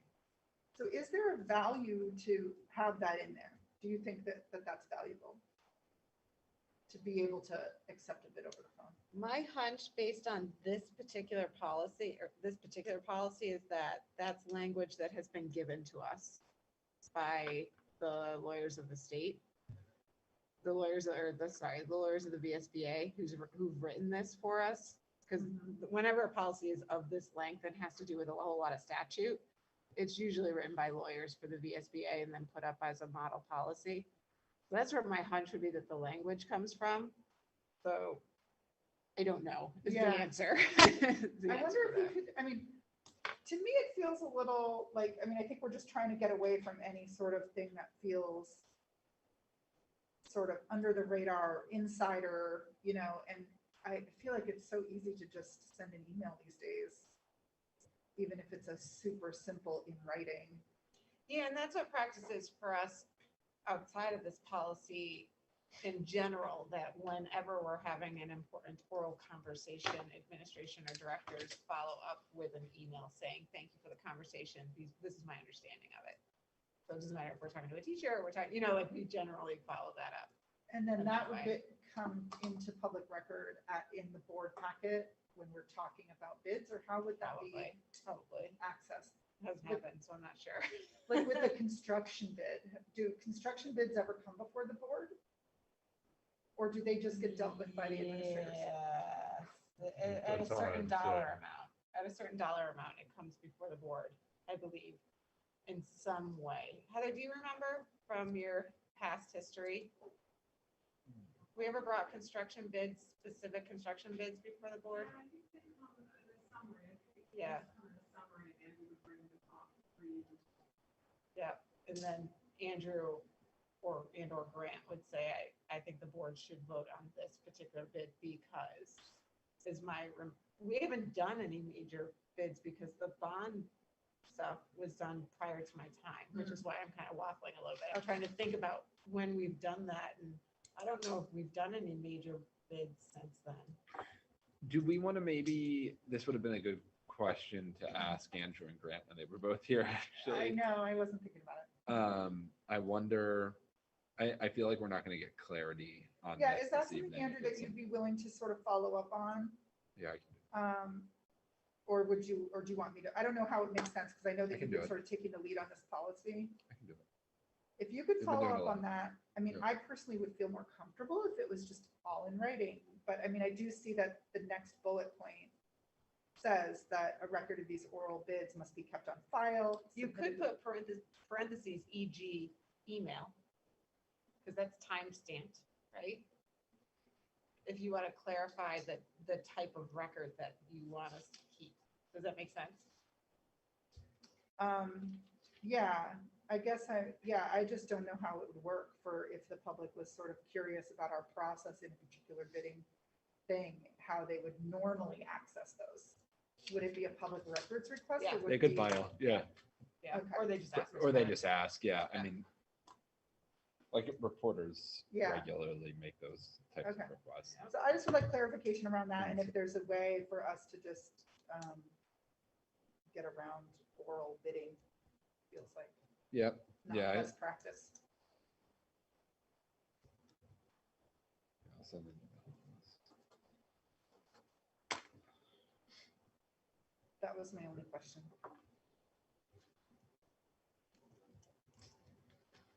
Any other questions or comments on the reading? Are we taking them one at a time or are we doing them all at once? I think we open them up all at once. Okay, the one that I have a small thing on animal dissection, which I think since we changed the language on our website from mandatory to required, I saw then we just need to change it on each policy as they come up for review. And the animal dissection one has mandatory at the top of it or mandated. So I think we just need to change that to required. Is that right? Yes, that is right. Thank you, Mia.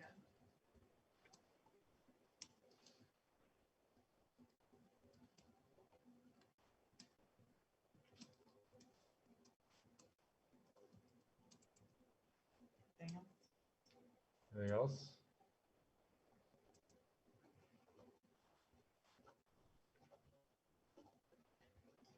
You need a motion? I think we need a motion. It's just read, isn't it? Yeah, we'll have a motion next time. So I think we could have a motion to adjourn. Right, are we at that point? We're at that point. but do we need to approve this policy? These Nope. policies? Yeah, No? it'll all get approved at the third reading. Okay, And great. Yeah, the readings are just it's basically an editing session. Okay, great. And then we. I approve. move to adjourn. Do we have a second? Seconded. All those in favor? Aye. Any opposed? Great. Have a good night. Yes, I want to stay here all night All night long. Just. So Libby, last time we put this room back together, but I just don't know if we put it back together correctly.